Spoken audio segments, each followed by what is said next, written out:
Ruth's Chris Steakhouse. Why? About half a century ago, Ruth Fertile bought Chris Steakhouse. But the purchase agreement forbade her from using the name Chris Steakhouse at any other location.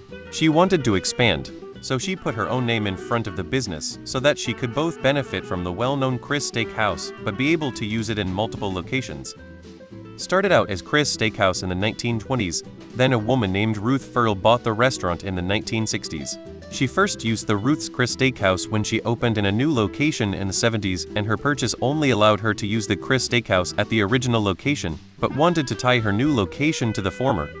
It is totally grammatically incorrect. It may be grammatically confusing, but it's definitely not incorrect. Whose Chris Steakhouse is this?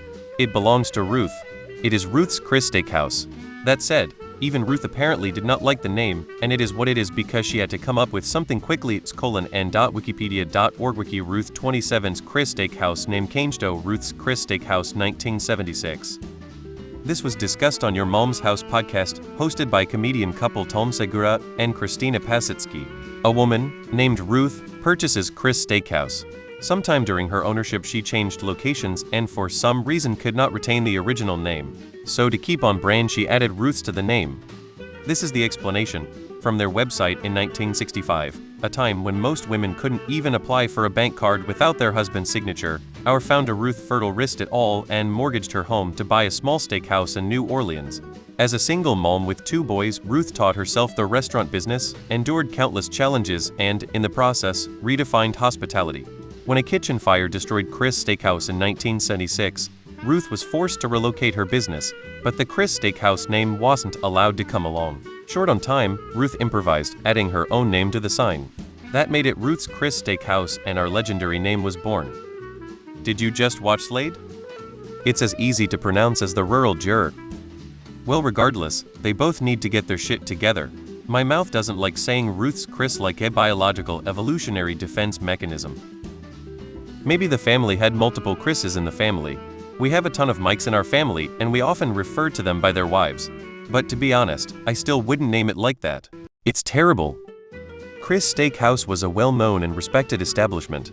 When it was sold they just added the Ruth's part so as to keep the reputation. The important thing? Get the steak medium rare and the sweet potato casserole for the side dish. Ms. Ruth was a great and super smart lady from Louisiana whose legacy goes so far beyond a simple steakhouse owner and operator. Her philanthropic works continue after her death by helping kids in LA succeed in all kinds of educational needs, including culinary programs at Nishal State. There's a story behind it. I have always wanted to know this, so thank you for asking. Sonesta Hotels is from Sunny and Esther. Dude, I just passed through Toronto on my way home, and there's 2 I pass, one by Pearson I think and one downtown, and every time it makes me mad. When you go there for dinner they explain the whole history behind it. For years, I heard their ads on the radio and was convinced they were saying Ruth's Crisp Steaks. It was originally called Chris Steakhouse, after its original owner, then a woman named Ruth Fertile bought it. Because she wanted to keep the customers the restaurant had, she modified the name by adding her first name. At least that's the story I've heard here in New Orleans, and it makes sense down here. Here in North Texas, we have Angelina's Don Francisco's restaurant. And yes, Ruth's Chris. P.S. This whole thing reminds me of Peggy's Sugarfoots on Cot H.